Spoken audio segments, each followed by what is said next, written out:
Les docteurs manifestent au Cameroun parce qu'ils n'ont pas d'emploi alors qu'ils ont des doctorats. Qu'est-ce qui les surprend dedans?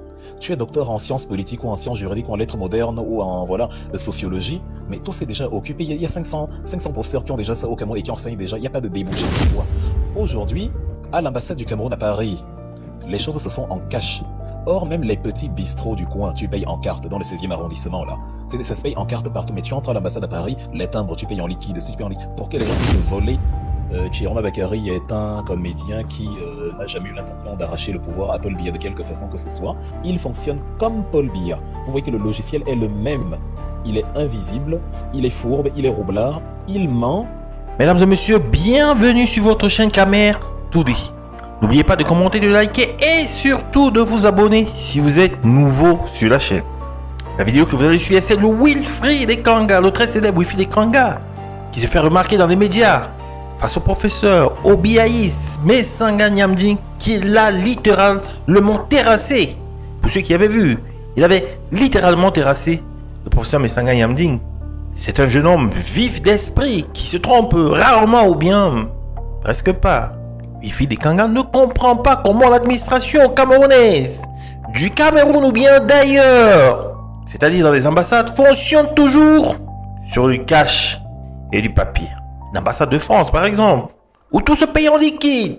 La voie est grandement ouverte à la fraude, au vol, le détournement budgétaire systémique. L'exemple du MINAT, le ministère dirigé par le très célèbre Moulinex Atangandi, où 42 milliards de budget sont attribués, seuls 3 milliards servent aux investissements et à l'innovation. 39 milliards restent dans l'ombre, absorbés par un soi-disant fonctionnement qui sert de paravent au détournement. Carburant, mobilier, costumes. 39 milliards dans une histoire de mobilier, de carburant et de costumes. Seuls 3 milliards servent à l'investissement. Mesdames et messieurs, c'est extraordinaire. La déconstruction d'Issa Chiroma Bakary comme création politique de Paul Biya. Ekanga qualifie Bakary de comédien instrumentalisé par le régime. Un tas de sable destiné à colmater les brèches causées par l'élimination de Maurice Kamto. Il le décrit comme étant l'incarnation même du système Biya, invisible, fourbe, roublard, menteur, reproduisant les mêmes schémas, les mêmes pratiques, l'opacité et la duplicité. Il est un menteur, dit-il. Mesdames et messieurs, cette vidéo de Wilfried Ekanga vous parle, nous parle. Je ne vais pas vous en dire davantage. Je vous laisse écouter le très célébrissime Wilfried Ekanga.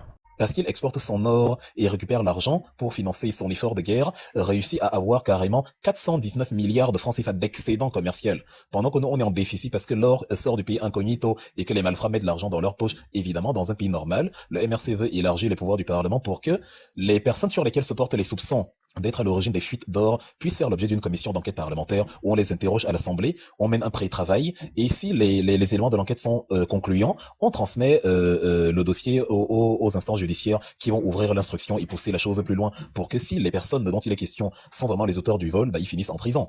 Et comme ça, au moins, on est vraiment dans un pays où les gens sentent que oui, il y a une loi ici. Ça, c'est des trucs à moyen terme que nous prévoyons faire, de la même manière que la digitalisation progressive de l'administration. Ça revient encore à ce que j'évoquais sur les progrès techniques. Aujourd'hui, à l'ambassade du Cameroun à Paris, les choses se font en cash.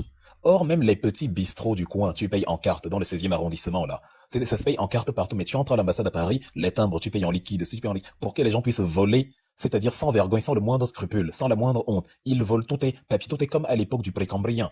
Tu arrives dans les ministères au pays, une pile de dossiers. Qu'est-ce qu'un fait avec une pile de vieux papiers, de vieux machins? Mais tout, on peut tout digitaliser comme s'il y a traçabilité, comme ça, il y a comme ça. Et ça demande un assainissement des finances et justement, réorientation de ces finances-là dans la digitalisation. Tu as par exemple le ministère de Atanganji, l'administration territoriale. Quand on était en campagne là pour 2025, on avait constaté que son budget pour 2025 était de 42 milliards de francs CFA.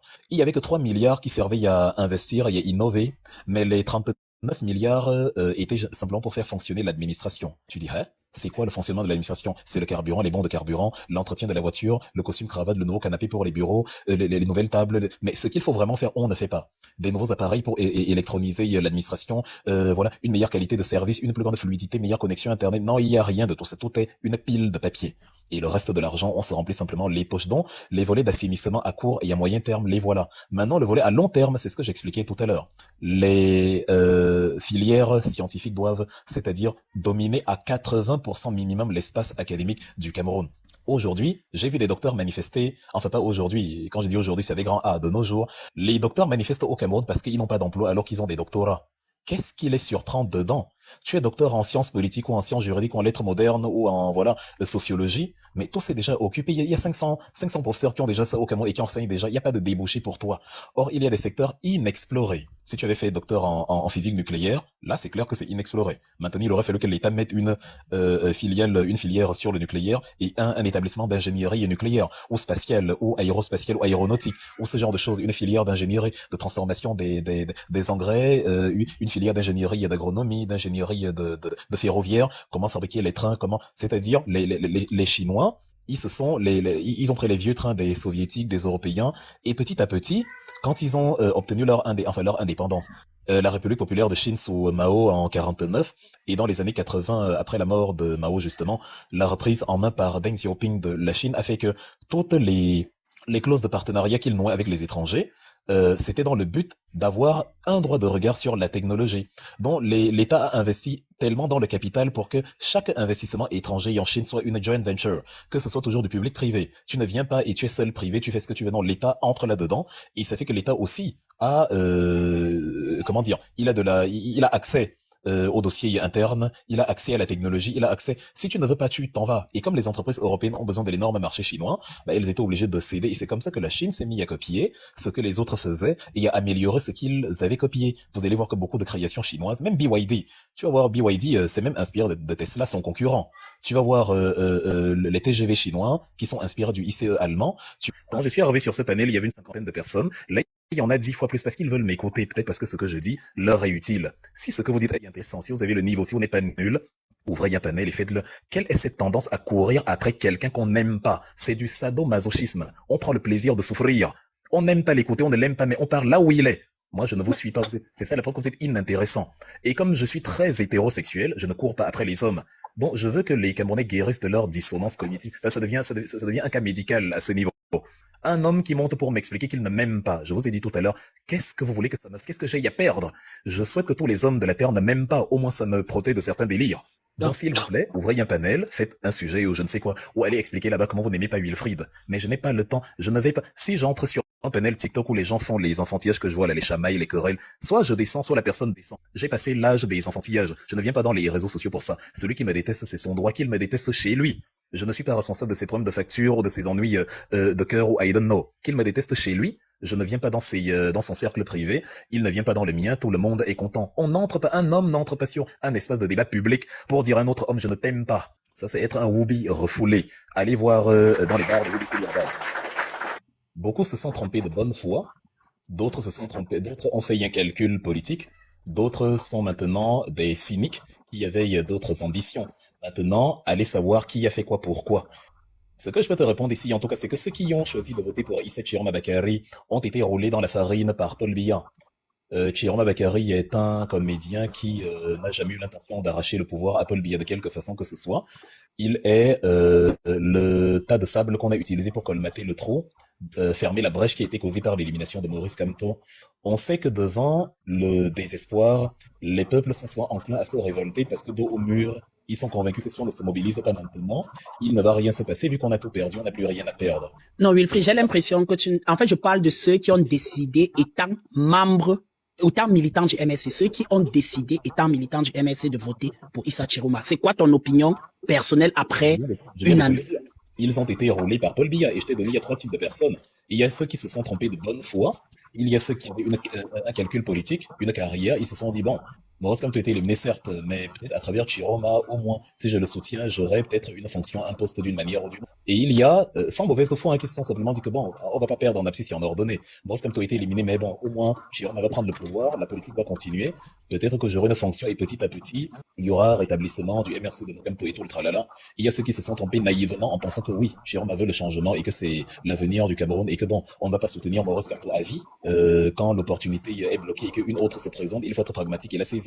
Maintenant, il y a les cyniques, ceux qui savaient exactement ce qui se tramait, qui savaient que tout ce n'était qu'une pièce de théâtre orchestrée par Paul Biya pour vendre une pièce de théâtre comme étant une élection. Ceux-là, évidemment, ont encouragé le peuple à tomber le précipice et à soutenir l'une des pires calamités politiques que le Cameroun ait connues, en la personne de Issa Chiroma Bakary, quelqu'un qui incarne tous les vices, toutes les saletés que Paul Biya a pu laisser derrière lui, en termes de non-droit, en termes de mépris des droits des Camerounais, en termes d'assassinat politique, de répression, de musellement, bref, tout ce qui est inacceptable politiquement parlant dans un État progressiste, dont certains, en toute conscience, ont appuyé la candidature d'une personne absolument, comment dire, je n'ai même pas de qualificatif pour le nommer, je ne veux pas être grossier ici sur un panel sérieux, mais Chiroma Bakary, c'est le dernier choix qu'un être humain disposant de toutes ses facultés mentales devrait y opérer. C'est Paul Biya prime, comme on disait dans les maths à la droite, A prime de l'autre côté. C'est exactement pareil. De tous les ministres qui ont servi Paul Biya, il fait partie de ceux qui n'ont pas simplement été ministre du Cameroun ou ministre de l'administration RDPC ou ministre pro-Biya. Non, lui c'est le tentateur principal de Paul Biya. Lui c'est en termes de chindaïsme, en termes de fidélité à un gourou, en termes de reptation, du verbe ramper. Je me rappelle de cette phrase, tu l'as martelée, et c'est l'une de tes phrases fétiches où tu as passé le temps à rappeler aux gens que vous êtes en train de dire le bon diable, mais moi je vous rappelle, un diable n'est jamais bon. Ça, je me rappelle en fait. C'est pour cela que je dis, vous deviez peut-être avoir, et avec le temps, j'ai compris que c'est vous qui avez raison. Parce que pour faire simple, le fait que le président ait dit, moi je ne donne pas de consigne de vote, voter en toute âme et conscience, ça a donc permis que certains puissent le voter pour des raisons que tu viens d'évoquer. Donc, étant bien militant du MRC, puisqu'il n'y avait pas de consigne de vote et que chacun devrait faire son choix en toute âme et conscience selon ses objectifs, en fait. Si Chiroma Bakary était un choix à faire, Maurice Kamto aurait dit aux Camerounais soutenez Chiroma Bakary. Ce n'est pas la première motion de soutien que Maurice Kamto est amené à faire. En octobre 92, lors des élections présidentielles de 92, quand Ni John Frondi affrontait Paul Biya pour le compte de la coalition UPC Union pour le changement, Maurice Kamto a signé une motion de soutien en faveur de Ni John Frondi en disant clairement il faut voter pour Ni John Frondi. Ne votez plus pour ceux qui vous présentent l'huile, les sacs de riz, du pain, de la nourriture. Il a vraiment dit ça, c'est écrit dans sa motion de soutien. Le Messager l'a publié en octobre 92 où il évoquait déjà en filigrane le pain sardine. Il a proprement dit de voter pour monsieur Ni John Frondi, qui à l'époque était vraiment dans l'optique d'en découdre avec le régime de la France-Afrique. En 2025, Maurice Kamto se trouve acculé par des cyniques qui veulent justement lui faire porter le chapeau de la comédie que Paul Biya a fabriquée. Et c'est comme ça, c'était le projet derrière. Il fallait qu'après, les Camerounais, quand on va leur dire, toute honte bu, qu'ils ont voté pour quelqu'un d'absolument méprisable, Issa Chiroma Bakary, il fallait qu'ils aient quelqu'un, un pare-feu, un fusible, derrière lequel se cacher, en disant, c'est Maurice Kamto qui nous a demandé de voter pour lui, donc c'est ce qu'on a fait d'ailleurs, même aujourd'hui, vous avez des gens qui continuent de faire du forcing, alors que Maurice Kamto ne les a jamais envoyés voter pour Issa Chiroma Bakary. Maurice Kamto s'est retrouvé acculé. Il leur avait dit sur la place de la République que, dans un état de non-droit, la contestation populaire, c'est justement la manifestation du fait qu'on ait un peuple et qu'on n'accepte pas que les lois ne soient pas appliquées. Et il a fait une analogie avec l'épisode politique du Sénégal 1 an et demi plus tôt, en mars 2024. Il a dit, vous voyez, l'actualité sénégalaise nous parle beaucoup, parce qu'au Sénégal, il y a une loi qui a été violée. Macky Sall a voulu outrepasser la constitution du Sénégal qui lui attribuait 2 mandats maximum. Il a voulu torpiller à sa sauce l'article 52 et se maintenir au pouvoir en repoussant les élections. Le train embarque beaucoup de personnes sur la ligne de départ, mais peu atteignent la ligne d'arrivée. Heureusement, il y a ceux qui entrent dans le train en cours de route et qui font que finalement, le parti ne perd pas au change en nombre. Mais il y a beaucoup qui étaient à la gare de départ, qui descendent en cours de route parce que n'ayant pas les côtes solides pour arriver jusqu'à la fin. D'autres veulent régler leur compte personnel, d'autres ont été approchés par le régime, on leur a proposé des choses et d'autres, des nominations, de l'argent, et donc ils ont retourné leur veste. Rien de nouveau sous le soleil, hein. La vie des partis politiques a toujours été comme ça. Depuis que Bassirou Diomaye Faye a créé son nouveau parti Kiraï au Sénégal, il y a des défections à l'intérieur du PASTEF où tu as des gens qui, soudain, te raconte que le PASTEF est une secte dirigée par Ousmane Sonko qui n'accepte pas les avis contraires et tout le tralala. Comme par hasard, il se rend compte de ça quand Diomaye Faye crée son nouveau parti. Or, le PASTEF existe depuis 2014. Donc, il y a rien de nouveau. En fait, il y a toujours, Sankara a été éliminé par Compaoré qui a commencé à expliquer que, vous savez, Sankara avait trahi la révolution. Pourquoi il dit ça? Parce qu'on lui a proposé le tapis rouge et la présidente de la République, dont il a assassiné son frère pour obtenir le pouvoir. Aujourd'hui, vous avez beaucoup de faibles d'esprit au MRC qui, au début, étaient très motivés, mais qui n'ont pas su résister aux sirènes, justement, du régime qui, en leur proposant des choses et d'autres derrière les rideaux, les ont conduits à défendre aujourd'hui le contraire de ce qu'ils défendaient jadis. Vous avez quelqu'un qui nous a expliqué que, selon les textes du MRC, Maurice Kamto n'est pas légalement le président du parti parce qu'il doit faire les 3 ans de probation, de cotisation et voilà, refaire une candidature en bonne et due forme. Il n'a pas mis en exergue le fait que les dispositions prévues par le règlement intérieur et les statuts du MRC parlent du principe où la démission ou la vacance se fait dans les circuits conventionnels, c'est-à-dire parce qu'il est malade, parce qu'il est décédé, il a démissionné, ou alors parce que voilà, il participe à une élection dans un cadre normal.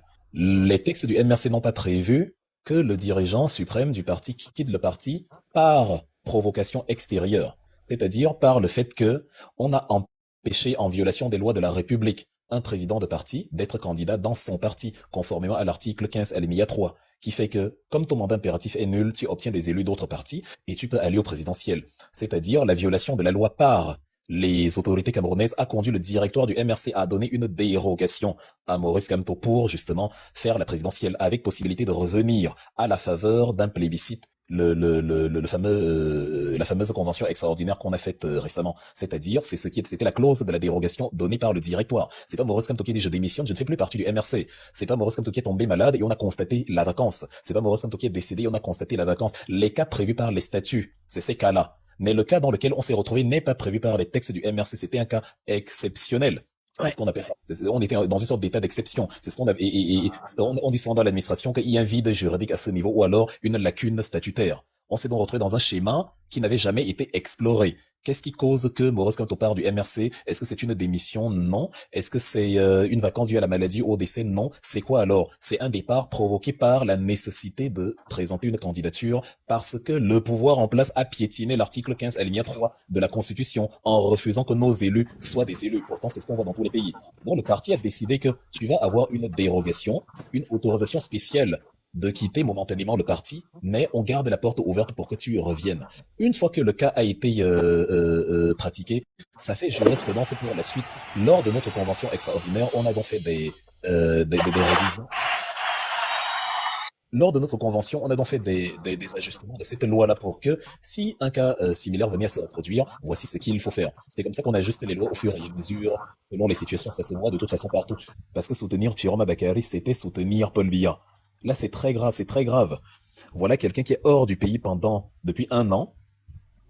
Même ceux qui le soutiennent en diaspora et qui nous insultent pour le soutenir ne l'ont jamais vu. Il n'a jamais rencontré un Camerounais de la diaspora. Comment c'est possible? Même ceux qui le soutiennent et qui sont prêts à mourir pour lui, qui font des panels TikTok pour insulter Maurice Kamto, lui, il ne les a jamais vus. Il fonctionne comme Paul Biya. Vous voyez que le logiciel est le même. Il est invisible, il est fourbe, il est roublard, il ment.